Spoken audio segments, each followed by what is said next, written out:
Good day, Malanda National High School. So, nandito na naman tayo for another lesson which is lesson 5.3.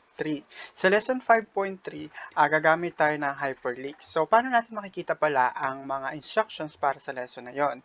So, punta muna tayo sa ating MNHSICF9 Google site. Drag down lang natin ito pababa. And then, may makikita tayong download lessons and activities kung saan makikita natin, mada-download natin yung instructions para sa lesson 5.3. Pag nagawa na natin yung lesson 5.3, pwede nyo rin i-upload at isend sa inyong teacher. And then, pwede rin mag-answer ng additional activities. So, let's check yung instructions ng lesson 5.3. Click download lessons and activities. Then, hanapin natin dito yung lesson 5.3.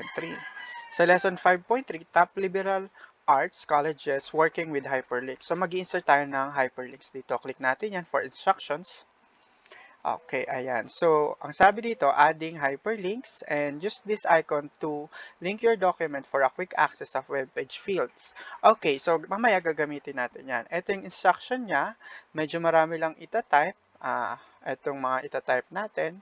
Okay, so, and then, after that, ito yung nakatype na ating Excel for lesson 5.3. Download na lang natin mamaya for edit. And ito yung pinaka-final output niya. Okay, let's check out yung ating spreadsheet. Punta tayo sa ating MNHS ICF9 and then click natin yung download spreadsheet. Hanapin natin yung 5.3. Ito yung 5.3. As I said, nakatype na nga siya. Edit na lang talaga natin. Okay, download and then open. So, ito na yung gawa natin sa lesson 5.3. I-edit na lang natin. Check na lang natin kung may mga maling type at may mga maling spelling. Okay, 0 dito. Check natin ulit sa browser kung 0 ba talaga yon. Okay, 0 nga. So, I guess pwede na tayo mag-start. Edit na lang natin ito. Basahin na lang natin yung instruction for lesson 5.3 and then make the following formatting changes. Step 4. Change the orientation to landscape. Okay, edit natin yung landscape, orientation, landscape. Close. Okay. And then insert a new blank row above row 2. Insert blank row. Okay, then change the font size of A1 to 16. Yung A1 daw is 16. Okay, punta tayo ng home 16. Ayan. And then, italize A1. And then, bold row 3. Row 3, naka-bold. And then, right align cells A3. A3, right align. Right align. And also, D3, right align. And E3. E3, right align. Liitan muna natin ng konti. Medyo hindi natin makita yung ibang content. Ayan. And also, format column D for accounting. Column D, accounting, home, number format. Number format. And then, accounting. Okay, ayan, accounting. With 0 decimals. So, ito, click lang natin siya, number format ulit, 0 decimal. Ayan, 0 decimals. Okay. And then separator with comma. Okay, ayan. Then pwede na tayo mag-insert ng ating links. Okay, insert tab in B3. Ito yung B3 daw natin.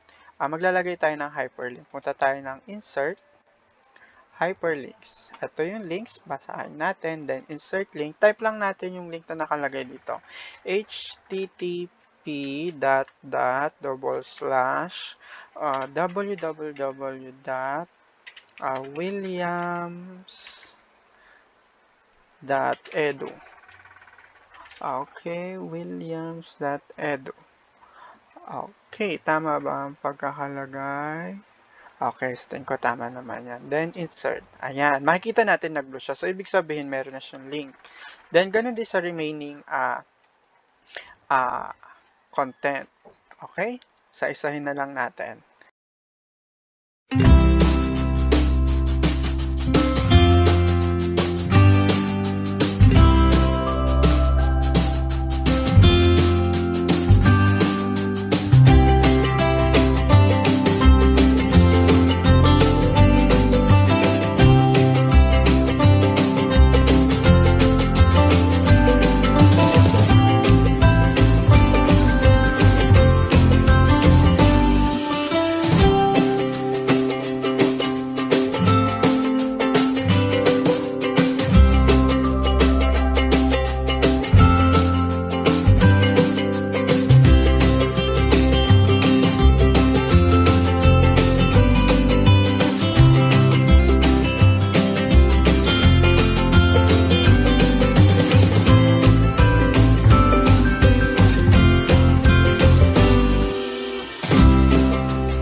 Ayan, after natin malagay lahat ng ating mga links, continue lang tayo sa ating pag-e-edit.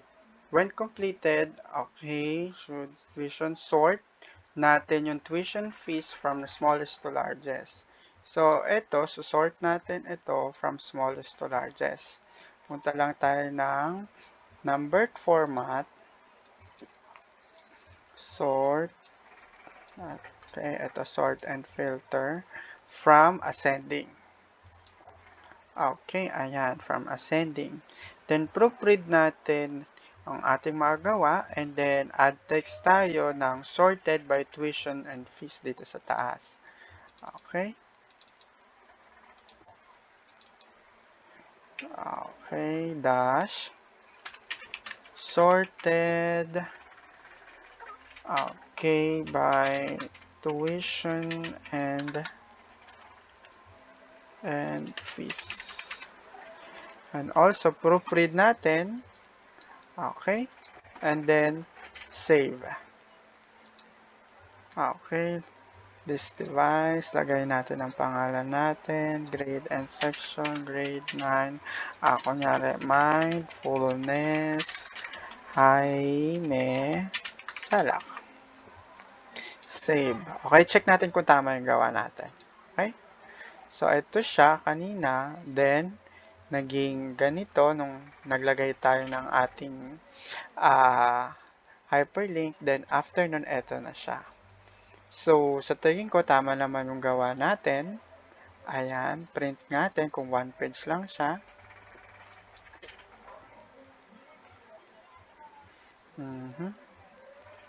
Ayan, one page lang siya. So, ibig sabihin, tama na yung gawa natin.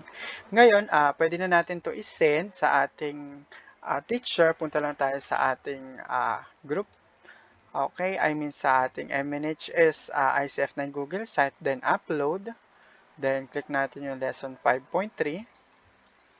Okay, dito pwede nyo na itong fill out yung mga kailangan na information. And then, pwede na kayong mag-add file na lesson 1.3. 5.3, I mean, then click upload and then submit. Matcha-checkan naman yan ng inyong teacher. And then for additional activities, balik lang tayo sa ating MNHS Google site. Click additional activities and then click nyo yung lesson 5.3 and then, ayan.